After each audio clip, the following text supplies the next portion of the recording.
Auchentoshan claim they are the only distillery that has continuously triple distilled their whiskey since 1823. This lowland distillery is located 11 miles west of Glasgow, next to the Clyde River. It is one of the few lowland distilleries that have survived the whiskey depressions, the Prohibition, the World War II Blitzkrieg bombings, and the whiskey lock. Triple distillation is not common in Scottish distilleries. It is much more commonly used in the Irish whiskies. Auchentoshan still uses the normal wash still. What is different is they add a third intermediate still. The distillate is split in two, and only the higher strength cut is sent to the spirit still. The lower strength cut is sent back to be redistilled. The final distiller's cut is around 81%. This process can take longer and be more labor intensive. The main idea behind the triple distillation of whiskey is to get rid of those unwanted flavors. Springbank produces Hazelburn, which is another triple distilled scotch. Ben Riach and Ben Romick do some triple distilled bottlings. I've always looked at Auchentoshan as an Irish distillery in Scotland. Well, welcome to Noel's World of Whiskey, and we did a review on this guy here, and this was the 12-year-old, and of course I mentioned to you I'd given the bottle away as a gift. When they get down low, I've been sitting around for a few years, and sometimes I'm worried about the oxidation and that. Instead of pouring in another bottle, I usually give it as a gift, and that's what I did. I gave it to a gift to a friend and all that, but I always keep a little bit of, and I hadn't done a review on Auchentoshan. I was thinking ahead. I said one of these days I'm going to have to get a review on it, so let's keep a little of the 12 for a review, in which I did, and I did the review, and that was our introduction into Auchentoshan, one of the lowland distilleries that had been around since the 1800s. And just one from the last review there, I mentioned John Bullock, the founder of Auchentoshan, but actually doing a little bit more research on this, I found that it was John Bullock. We mentioned, started the distillery in 1823. And a lot of the notes will say that. They'll say 1823, but in reality, John Bullock was around in 1800, and this was built as the Dundtoshire distillery. Now, by the time that we were looking at the Excise Act, the fact that it's very close to Glasgow, and that it's very difficult, I guess, to hide a distillery like that, that is right close to the Clyde. Now, in the earlier days, it was off the river because that's what they were doing. They were trying to hide the distillery when the excise people came around. But by 1823, when they actually did the licensing, it was probably it was better to license it. So originally, it was called the Dundtoshire. It was when the son took over. In 1823, it was licensed because the father, John Bullock, ended up financially challenged to keep it going. So the son took over. He didn't do much better. So it did get sold to actually the distiller John Hart. And of course, Alexander Fisher was a farmer and stayed with them for 44 years. So, but anyways, I've told you the history in the previous review. You're welcome to look at that review. This 18 Auchentoshan. So, this is interesting. It's kind of a. If you look at the box, I mean, this box looks a lot like some of the other Auchentoshan boxes. So, I'm trying to think of one of the other whiskeys I had. It was a non-age statement that looked very similar to this box. So when this was in the liquor store, I missed it probably over a period of a few months. And I've been trying to get a hold of this whiskey for quite a few years and all that. But I walked by it and I was probably staring right at it. And part of it is because it doesn't stand out at you, this box. And in fact, I'd mentioned to one of the ladies there that knew in this, and it's a private liquor store, they bring in one of the better private liquor stores, certainly on Vancouver Island, and they bring in a lot of unique stuff. And so I mentioned to her, I said, "Is this new?" And she said, "No, it's been here for a while. She was here when you were here last." So I was probably staring right at it. And it's, some of the criticism was that the box doesn't stand out, and they were criticizing the company for not giving it a more, for an 18-year-old, giving it a little more presence. Hey, I'm happy it didn't, because it gave me a chance to grab the ball. If this had been in your face, I probably wouldn't have had a chance to get it, because this sold out pretty quick, by the way. $120, come on, 18-year-old whiskey. But if I'm going to be critical on a box, it has nothing to do with the presentation of the box, believe you me. What I'm more concerned about is the structural strength of that box. That's something that it's not going to fall through the bottom. So my criticism is more this, that that is not that strong. If it ever got wet, you could have a bottle fly through there. So I'm very cautious with these kind of boxes.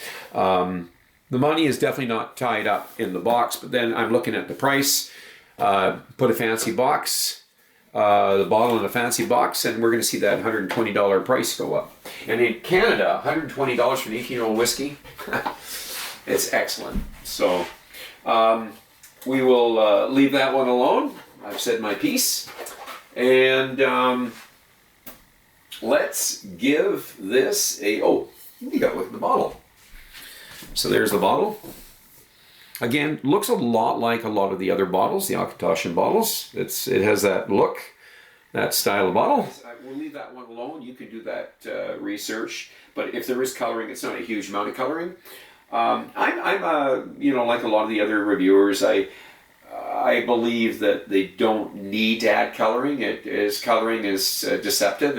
It's telling me that I'm adding coloring because I want it to look older than it is, though they say they're trying to get consistency in their whiskeys with coloring. The chill filtering is probably a little more critical because it does take some of the flavor out of the whiskey. It's a proven fact. So, but I am tired of talking about that stuff there. We talk about it just about every review, so let's leave that one alone. And let's get into Auchentoshan and let's give it a fair review. And it is one of the older distilleries in Scotland, and so certainly deserves a review. And it is unique in that it does the triple distillation, so certainly worthy of a review. And how that works, by the way, the triple distillation is that it's that intermediate still that most distilleries do not have, and it actually steps up the alcohol percentage to 81% into when it finally comes out of the spirit still.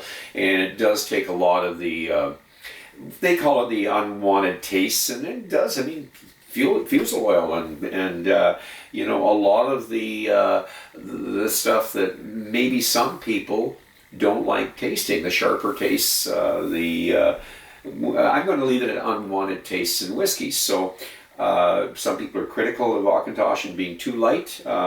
It's another presentation. That's the beautiful thing about Scotland. We have so many different whiskies, and they are from one extreme to the other. So we can say this is at one extreme. We can go somewhere up in the Highlands to get the other extremes. So anyways, let's give this the nose. So right off the bat, we're getting lots of honey notes right off the bat. And I am getting grain, cereal grains, almost some granola here, a bit of wood, savory, a little bit of savory, and the citrus. The citrus this is typical of the 12-2 and a lot of their whiskeys. This is citrus notes, almost a grapefruit. And I am going to say we are even getting, oh boy, when I say the honey, is the sweetness with the citrus notes. It's such a neat little blend. I'm going to say orange blossom honey. Yeah, let's speed her up here on this review. Similar notes to what we had in the 12. We're going to go right to the palate.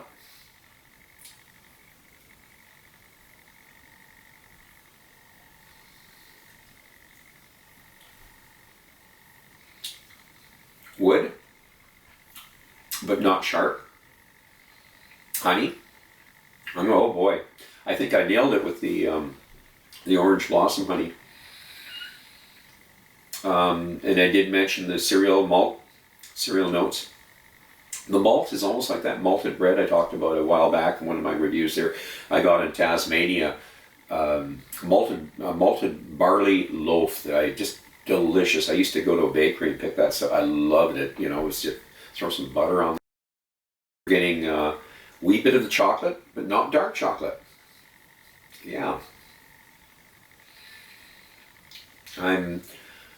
I'm going to say with the sweet notes there, we're mixing a lot of, I'm not say with the grapefruit, but citrusy, slight bit of berry stuff going on here, mixed in with the citrus. Could be the sherry finish. I believe my understanding is this is 80% refill bourbon casks, and I believe it's 20% first fill Oloroso sherry butts. So maybe that's the berries. But the wood is prominent. Now, the interesting thing about this whiskey, I have to say, is that I've had this for several years, and you see, I haven't drank a lot of it. When I first got this whiskey, I wasn't as impressed, and I thought I'm going to leave it for a while. And I've sort of sipped it through the years here. And we're over a period of 3 years or whatever it was. And I will say that the whiskey has a lot more to deliver now than it did maybe in the beginning.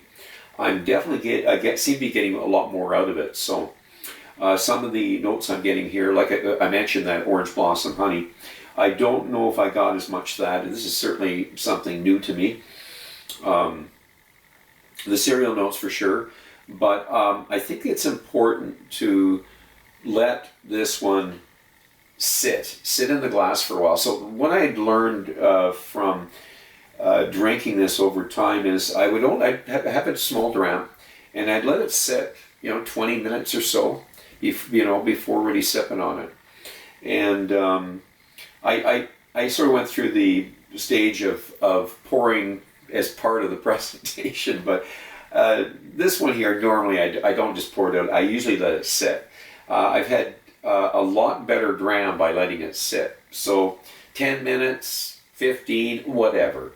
It seems to really help this whiskey. So I'm going to say that my best part of this whiskey is in the glass at least 15 minutes, 10 to 15 minutes, okay?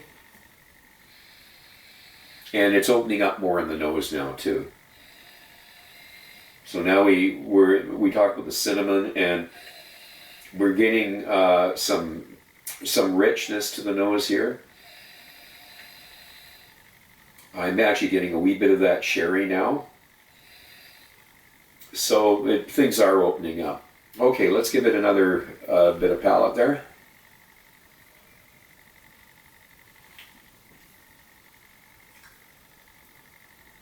Very, very strong on the malt.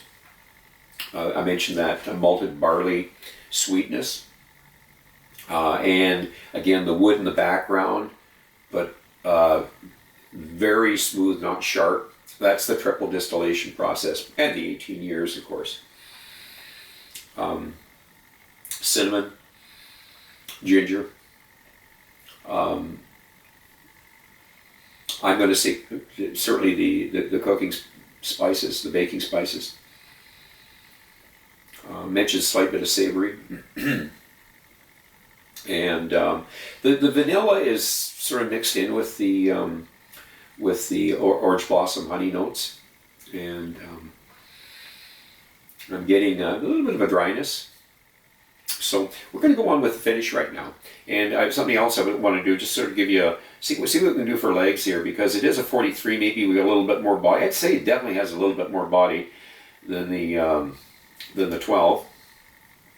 So let's just see what we can do here with. Give you a quick glance. I won't waste a lot of your time on this one here, but I am seeing legs. So let's get it a little bit farther from the camera here and just see if we can get a focus there. And you can see it's not a real dark color. That's why I'm wondering how much coloring they've added to this. You get a little bit of a, maybe see it right there. You can see the color a little bit better there. But I just don't think it's had a lot of coloring added. So anyways, there you are. So the finish is short. It's not a long finish. It's a little bit longer than the 12 though. So we'll say a little longer on the short side is what I'm going to say for the finish. It does have, it leaves a lighter coating on your tongue than a lot of the different Scotch, certainly Bladnoch, lighter coating than a Bladnoch. But it's an enjoyable whiskey, and it's a whiskey that I really believe that is a great introductory whiskey, certainly the 12, because it's more affordable. You're in the $65-$70 range on the 12, so it's going to be a lot more affordable for somebody getting into Scotch or somebody getting introduced into the lowland, the Auchentoshan's, or into triple distill. I am going to say it's very much, because I drink a lot of Irish whiskey, it's very much an Irish whiskey in Scotland. It can be called Scotch, and it's kind of funny because you've got single malts like. You've got the distillery, what is it there? They do a Madeira, and they do a Muscatel and that. It'll come to me anyways that do the single. There's quite a few that do single malts now, and even Old Bushmill, Tyrconnell. So Tyrconnell does a single malt. They do a 16 and 15. So the single malt cannot be called Scotch, even though it's very close to a Scotch. This is closer to a Scotch than this is, but this can be called Scotch. So it's kind of interesting how you've got some Scotch being distilled in Ireland, and you've got some Irish whiskey being distilled in Scotland. So there you are.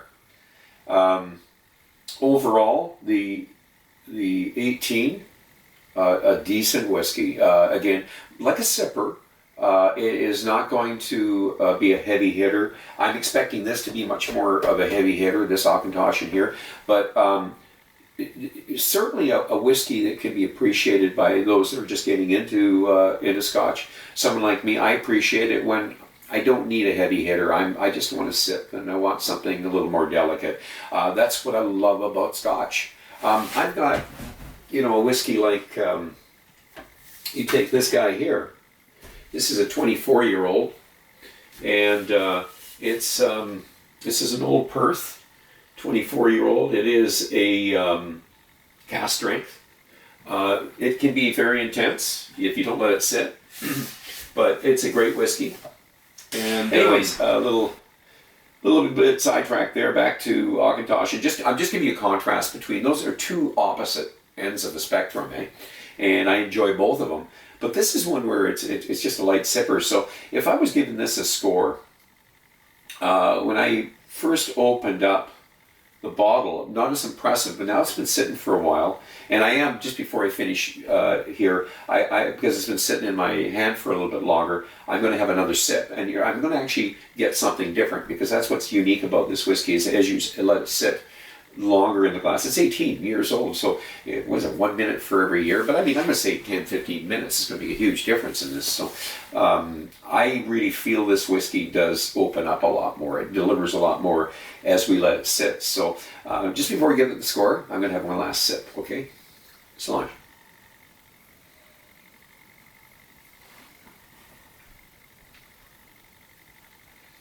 And this is where I really start to enjoy this. So we're almost going toward Matukahani now, and we're getting a lot more of the wood. Beautiful wood, by the way. A lot different when my first sip, and I'm finding that I'm getting that coating on the tongue now. I'm actually distinguishing what the cereal notes, the malt, and of course the wood. a little bit more distinguished too. It's not just all blended together. So certainly, please give this a chance to sit. Give it a chance. Give all whiskeys a chance. Don't go on first impression. And I don't. If I went on first impression on this here, it would probably have been an 81-ish. I'm going to say it's an 83 to an 84 because that's what I'm tasting now. That's what my palate is telling me. That is what my nose is telling me. Beautiful nose on this one. It's got a beautiful nose. 83, 84. I'll post. I'll post which direction I'm going on that. So, anyways, that is my 18 Auchentoshan review. I'm going to ask you to drink wisely, drink intelligently. Do not drink and drive. Until the next time, so much.